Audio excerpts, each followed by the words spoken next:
ጤና ይስጥልኝ ውድ የቲክቶክ ወዳጆቼ እንደምን ሰነበታችሁ? ደህና ናችሁ ወይ? እንዴት ይዟችኋል? ኦርቶዶክሶችም ሙስሊም ወንድሞቼም ጾሙ የኦርቶዶክሶች እንደዚሁም ደግሞ የሙስሊም ወንድሞቼ ረመዳን እንዴት ይዟችኋል? ለሙስሊሞቹም እንግዲህ ረመዳን ከሪም ብያለሁ። ለክርስቲያን ወንድሞቼም እንደዚሁ መልካም የጾም ጊዜ እንዲሆንላችሁ እመኛለሁ።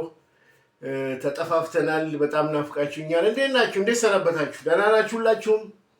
እግዚአብሔር የተመሰገነ ይሁን። እኔ በጣም ደህና ነኝ። ዛሬ እስቲ ስለምን ላጫውታችሁ? እስቲ ስለ ስፖርት እናውራ። እስቲ ውድ ኢትዮጵያውያን ወንድሞቼ አንድ የቲክታክ ጓደኛችን ሞሞ ቦክሲንግን ታውቁታላችሁ አይደለም? አዎ። እና ሞሞ ቦክሲንግ አንድ የሆነ የስፖርት ውድድር የቦክስ ጨዋታ ከሴዶ ማርሻል እና ማንቲስ የሚባለውን ኢትዮጵያ ውስጥ እንዲዘጋጅ ሲራወጥ ነበረ እና ኢትዮጵያ ውስጥ ይደረጋል ብሎ አናውንስ አድርጎ ነበር። ጉዳዩ ምን ደረጃ ላይ እንደደረሰ አላውቅም። እና እኔ በጣም ይገርማችኋል፣ የቦክስ ስፖርት በጣም አፍቃሪ ነኝ። ቦክስ በጣም የምወደው ስፖርት ቢኖር በኢትዮጵያ ስፖርት ደረጃ በአንደኛ ደረጃ ቦክስን ነው። በሁለተኛ ደረጃ ደግሞ አትሌቲክስ በጣም ነው የምወደው። ይገርማችኋል፣ በጣም ነው የምወደው። እና ልጅ በነበርኩበት ጊዜ አንድ ቤታችን ውስጥ አንድ ወዳጃችን የቤተሰብ ወዳጅ ነበር እና ገና የልጅ የ4 እና የ5 ዓመት ልጅ ሆኜ ብዙ ጊዜ እንደዚህ የስፖርት የሚዘወትሩ ቦታዎች ላይ እንደዚህ እሽኮኮ አድርጎ ያሳየኝ ነበር። ገና የ3 እና የ4 ዓመት ህፃን ልጅ ሆኜ እና የቦክሲንግ ውድድር ሲደረግ ብዙ ጊዜ እገኝ ነበር። በኋላ እያደግኩም ሲሄድ 7 እና 8 ዓመት እንደዚህ ገደማ ሲሆነኝ በተለያዩ የቦክሲንግ ውድድሮች በሚደረጉባቸው ቦታዎች ላይ አንዳንድ ብር እየተከፈለ በሲኒማ ኢትዮጵያ፣ በአምባሳደር ቲያትር ቤት ውስጥ እንደዚህ ዝግጅቶች ይደረጉ ነበር። ይሄ እንግዲህ የምላችሁ መቼ መሰላችሁ? ከ50 ዓመት በፊት ነው፣ ከ55 ዓመት በፊት እና በጣም ደስ ይል ነበረ። በዛን ጊዜ የነበረ የስፖርት እንቅስቃሴ በኢትዮጵያ ውስጥ እጅግ በጣም ደስ የሚል ነበር እና የእናቴን ቦርሳ እያስደነገጥኩኝ እገባ ነበር። ይገርማችኋል፣ ጩጬ ሆኜ የቦክስ ውድድር በሚዘጋጁበት ጊዜ እሳተፍ ነበረ እና አሁንም ስለ ቦክሲንግ ስፖርት በጣም ደስ የሚለኝ ብዙ ጊዜ አሁን እንኳን ስታዲየም ገብቼ እንደዚህ የምታደምበት ሁኔታ የለም፣ ግን በቴሌቪዥን መስኮት በላፕቶፕ ብዙ ጊዜ እከታተላለሁ እና ኪክ ቦክሲንግ እንደዚሁ አይ አም ቨሪ ኢንትረስትድ። በተለይ ላቲን አሜሪካ ብራዚሎች በአሁኑ ሰዓት ኪክ ቦክሲንግ በጣም ነው የሚወዱት እና አንድ የራሴ በጣም መወዳት አማንዳ ኑኔስ የምትባል ኪክ ቦክስ ስታር አለች፣ ብራዚሊያዊት። አሁን የእሷ በጣም ደጋፊ ነኝ። በየትኛውም ዓለም በሚደረገው የእሷ ውድድር ላይ ላይፍ ነው የምከታተለው። ምንም እንኳን በአካል ተገኝቼ ውድድሯን አይቼ ባላቅም የአማንዳ ኑኔስ በጣም ደጋፊ ነኝ እና በቃ ፈሩክት ነው መሆኑ። የእሷን ቦክስ በማይበት ጊዜ ልነግራችሁ አልችልም፣ በጣም ያዝናናኛል። እና የሴዶ ማርሻል እና የማንቲስን ውድድር በአካል እገኛለሁ ብዬ ወስኜ ነበር። ነገር ግን ከሞሞ ቦክሲንግ እስካሁን ድረስ ቁርጥ ያለ ነገር አልሰማሁም። አይ ቲንክ እንግዲህ ሁኔታዎች ተስተካክለው ይሄ እንግዲህ ለመጀመሪያ ጊዜ መሆኑ ነው ከረጅም ዓመታት በኋላ ከ50 እና ከ40 ዓመታት በኋላ በአንድ ግለሰብ የሚዘጋጅ ውድድር መሆኑ ነው። አንፎርቹኔትሊ የኢትዮጵያ መንግስትና ህዝብ ለስፖርት የሚሰጠው ትኩረት በአሁኑ ጊዜ በጣም አናሳ ነው። እንደምታውቁት በጣም አናሳ ነው። ትንሽም የአትሌቲክስ እንቅስቃሴ ካልሆነ በስተቀር በአሁኑ ሰዓት ኦልሞስት ስፖርት ሞቷል ማለት ይቻላል በኢትዮጵያ ደረጃ። እና እንግዲህ አንድ ሀገር በስፖርት ማደግ የሚቻለው መጠነኛ የሆነ መረጋጋት ሲኖር ነው። እና አሁን እኛ ወደ ስፖርት የምናተኩርበት ጊዜ ላይም አይደለንም። ገና ስቴቢሊቲ ለመዘርጋት በሀገራችን ላይ ሰላም እንዲመጣ ገና ህዝቡ እየተንቀሳቀሰ ያለበት ሁኔታ ላይ ያለው። እኔው እንግዲህ ሴዶ ማን ነው ሞሞ ቦክሲንግ ቀኑን ብታሳውቀንና ስፖርተኞቹ ደግሞ ያሉበት ሁኔታ ምን እንደሆነ ብትነግረን በጣም ደስ ይለኛል።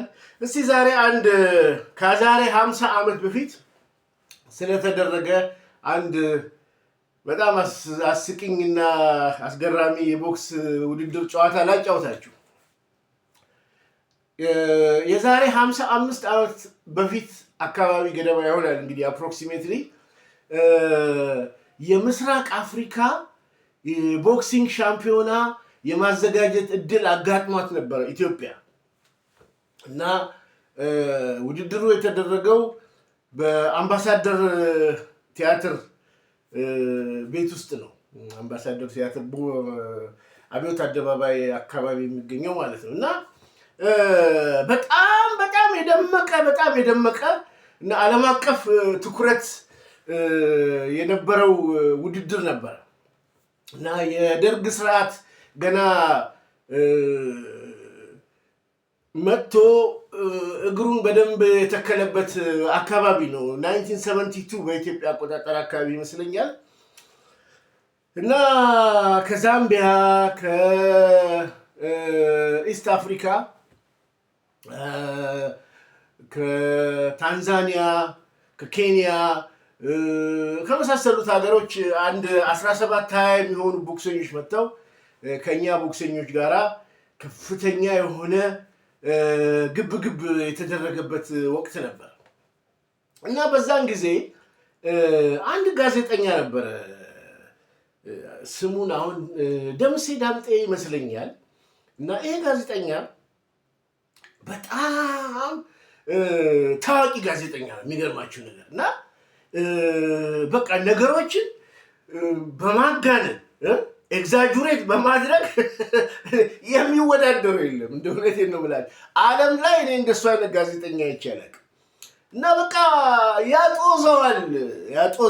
ያጦዘዋል ነገሩን። እና በቃ የህዝብን አቴንሽን በቃ በጣም ነው እንትን የሚስበው የነበረው። እና በዛም ጊዜ የነበሩ ቦክሰኞች አሁን አንዳንዶቹን የማስታውሰው ለምሳሌ በከባድ ሚዛን አንድ ቦክሰኛ ብቻ ነበረ የነበረው። እና ያ ቦክሰኛ ታደሰ ደቻሳ ይባላል።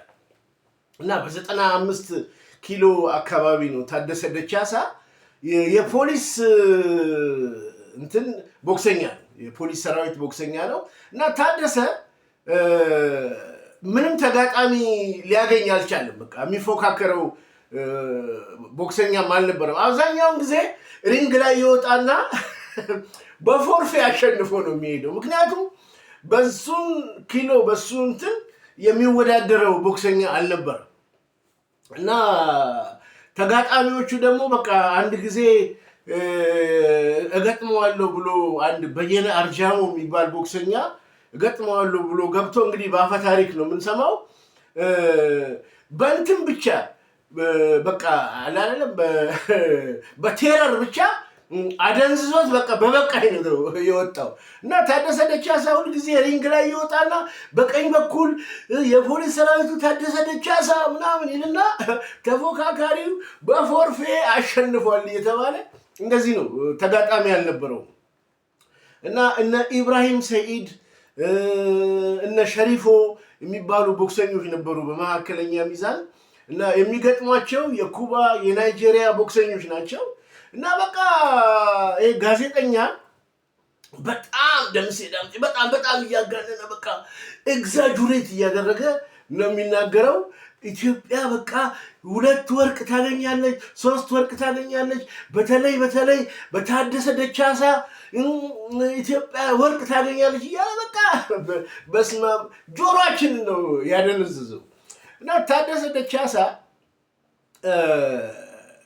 በጥፊ አህያ ገሏል እየተባለ ይወራለታል። እውነት ይሁን ውሸት አላውቅም።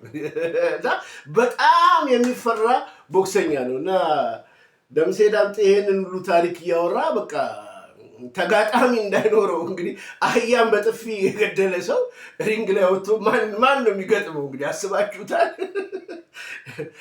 እውነት ከሆነ አህያዋ ምን አድርጋ ምን አጥፍታ ነው እንደዛ በጥፊ ልትመታ የቻለችው? እሱ ራሱ አጠያያቂ ነገር ነው። እና በጣም በቃ ስለታደሰ ደቻሳ በጣም ነው ኤግዛጁሬት እያደረገ የሚናገረው። ደረቱ ላይ ድንጋይ የሚያስፈልጠው መኪና እንደዚህ አድርጎ የሚጎትተው ታደሰ ደቻሳ ተጋጣሚውን በአንደኛ ዙር ይጠልዘዋል ምናምን እያለ በቃ መድረኩን ነገራችሁ አይችልም ይቀውጠዋል። እና የመጨረሻው አልተሳካልንም። በሚትል ገቢሽ በአነስተኛ ወይቶች ምናምን በዝረራ ነው የተሸነፉት እንዳለ በቃ በዝረራ ገና በገቡ በሁለተኛ ዙር በቃ። እና ደምሴ ዳምጤ በቃ ወይው ይላል ሲመቱ ሲዘረሩ። መጨረሻ ላይ የመጨረሻ የጌሙ ማጠናቀቂያ ቀን እሑድ ቀን ነበር የተዘጋጀው የታደሰ ደቻሳ። እና ብዙ ዓለም አቀፍ ትኩረት ሁሉ የሳበ እንትን ነው። ኢትዮጵያ በቃ ከፍተኛ ዝግጅት ነው የተደረገው። ታደሰ ደቻሳ የመጨረሻውን ወርቅ ታገኛለች ተብሎ ተስፋ የተጣለበት እንግዲህ ታዴ ነው። እንደምንም አለ ገባ፣ ሪንግ ውስጥ ገባ እና ጨዋታው ተጀመረ። ሊጀመር ገና ዳኛው ግራ ቀኝ ምናምን አዋክቦ ምናምን ገና ቦክስ ብሎ እንደዚህ ምልክት ሲሰጥ ያ ተጋጣሚው የዛምቢያ ቦክሰኛ በግራ በኩል አድርጎ አንዴ መንቀጭላውን ሲለው ያ አህያ በጥፊ ገደለ የተባለው ቦክሰኛ ታዴ 3 ጊዜ ተሽከርክሮ ዱብ አይል መሰላችሁ። በስማ ከዛ በኋላ 1 2 3 10 ሲቆጠር ታዴ ወደ ሰማያት ገና ህልም እያየ ነው። ከዛ በኋላ ቃሬዛ መጣ። በቃሬዛ ተሸክመው እና በጣም በሚያሳፍር ሁኔታ ታደሰ ደቻሳ ተሸነፈ። ያው ኢትዮጵያ ምንም ወርቅ ሳታገኝ ቀረች። እንደዛ ሲያጋንን የነበረው ደምሴ ዳምጤ መጨረሻ ላይ ሌሎች ጋዜጠኞች ጠየቁት። እሱን ራሱ ደምሴ አንተ እንደው ይሄንን ወራቶችን ሙሉ እንደዚህ አድርገህ ስለዚህ ቦክሰኛ ይሄን እንደዛ አድርገህ ጆሮአችንን ሁሉ ጭው አድርገን ምንድነው መጨረሻ ላይ አሁን የተደረገው ነገር ልክ አይደለምና ከምን ተነስተ ነው እንደዛ ኤግዛጀሬት እያደረግ ስታናግረው የነበረው ምናምን ተብሎ ሲጠየቅ መቼም መልስ አያጣም። እኔ እንደው ይቅርታ አድርጉልኝ ትላንትና ከክለቡ ወጥቶ ማታ ጠጅ ይወዳል አሉ። ጠጅ ጠጥቶ ሳይሆን አይቀርም ብሎ ቁጭ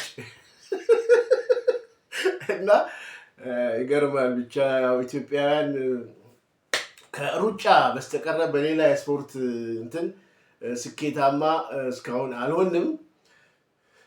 እንግዲህ ምንድነው ይሄ ፌዴሬሽን ጉዳይ ነው። በእርግጥ ብዙ ወጣቶች በዛ ሙያ ላይ ቢሳተፉ ውጤታማ ሊሆኑ ይችላሉ፣ ግን በመንግስት ደረጃ ትኩረት አልተሰጠም። እንግዲህ ከሩጫ ውጪ እንደምታውቁት በኦሎምፒክ ብዙ አይነት ከ150 በላይ አይነት የተለያዩ ውድድሮች አሉ። የፈረስ ጉግስ አለ፣ ብዙ ልንሰራቸው የምንችሉ የስፖርት አይነቶች አሉ። አንዱም ውጤታማ አይደለም ከሩጫ በስተቀር። እግር ኳስንም ያጠቃልላል ማለት ነው። እና ወደፊት እንግዲህ ኢትዮጵያ የተረጋጋ ስርዓት የምትገነባበት ጊዜ በእውነት ከሁሉ በላይ ቅድሚያ ፎከስ ሊደረግበት የሚገባ ብራንች ቢኖር የስፖርትና ኢንተርቴንመንት ነው ብያቸዋለሁ። ባለፈው መሰራት ያለበት ነገር ዛሬ በአሜሪካ በተላላቅ አውሮፓ እና ተለያዩ እንትን ሀገሮች ከሁሉ ነገር ቅድሚያ ሰጥተው የሚሰሩበት ፊልድ ቢኖር ኢንተርቴይንመንት እና የስፖርት ፊልድ ነው። አንደኛ አይምሮን በጣም ያድሳል፣ ለሀገር ከፍተኛ ገቢ ያመጣል። ሁለተኛ ደግሞ ጤናማ ማህበረሰብ ይፈጥራል ስፖርትን በተመለከተ እና ወደፊት እንግዲህ ይሄ የኛ ትውልድ የባከነ ትውልድ ነው። ውድ ኢትዮጵያውያን ወንድሞቼ አሁን እኔ ብዙን ጊዜ ጥረት የማደርገው ለሚቀጥለው ትውልድ ነው፣ ከኛ በኋላ ለሚመጣው ትውልድ ነው። ይሄ የኛ ትውልድ በፖለቲካ ቱማታ ሲተራመስ ሌላ ምንም የተሻለ ነገር ሳንሰራ ያው ሀገራችን ያለችበትን ሁኔታ ለእናንተ መንገር በአሁኑ ሰዓት ለቀባሪ ያረዱት እንደማለት ነው እና ይሄ ነው የተረጋጋ ስርዓት በሚፈጠርበት ጊዜ አዲሱ ትውልድ በስፖርት ዘርፍና በኢንተርቴይንመንት ዘርፍ በቅድሚያ ሰጥቶ ብዙ ስራዎችን ልትሰሩባቸው ትችላላችሁ። እኛ ምናልባት ከዚህ በኋላ በአማካሪነት ምክር በመስጠትና ድጋፍ በመስጠት እንጂ በምንም አይነት ነገር ውስጥ ኢንቮልቭ ልናደርግ አንችልም፣ ምሳሌ መሆን አንችልም። ይሄ ትውልድ ለመጪው ትውልድ ምንም የሚሰጠው ምሳሌያዊ ነገር ወይም ደግሞ አርአያ ሊሆን የሚችል ነገር አለ ብያለሁ። ይሄ ትውልድ ምንድነው መሆን ያለበት? ማቆም ነው ያለበት። አዲሱ ትውልድ በአዲስ መንፈስ በአዲስ ተስፋ ነው መሄድ ያለበትና ወጣቶች ራሳችሁ በራሳችሁ ማንንም ሳትጠብቁ ነገሌ ወደ ላይ ሳታዩ በራሳችሁ መንገድ አገራችሁን ተረክባችሁ ኢትዮጵያን እንደገና ክብሯን ከፍ እንድታደርጉ አደራ ለማለት ፈልጋለሁ። ለመጪው ትውልድ ይሄ የኛን ትውልድና ከኛ በላይ ያለውን ትውልድ እርሱት። አርአያ ሊሆን የሚችል ትውልድ አይደለም። ይሄንን ነው እንግዲህ ማስተላለፍ ፈልገው። ሞሞ ቦክሲንግ እንግዲህ የሴዶ ማርሻል አርት እና የሮማንቴስ ውድድር ቀኑ መቼ እንደሆነ ብታሳውቅ ጥሩ ነው ብዬ አምናለሁ። በቲክቶክ አንዳንድ ነገሮች አናውንስ አድርገሃል፣ ግን እስካሁን ሂደቱን በደንብ አድርገህ ክሊር አድርገህ አልነገርከንም እና ብዙ ኢትዮጵያውያኖች ከመላው ዓለም ስፖርት አፍቃሪዎች አሉ ይህንን ኢቨንት ሊካፈሉ የሚፈልጉ እና ይሄን ለማለት ነው። እንግዲህ ለዛሬ እዚህ ላይ በቃል ቴንኪው፣ አመሰግናለሁ።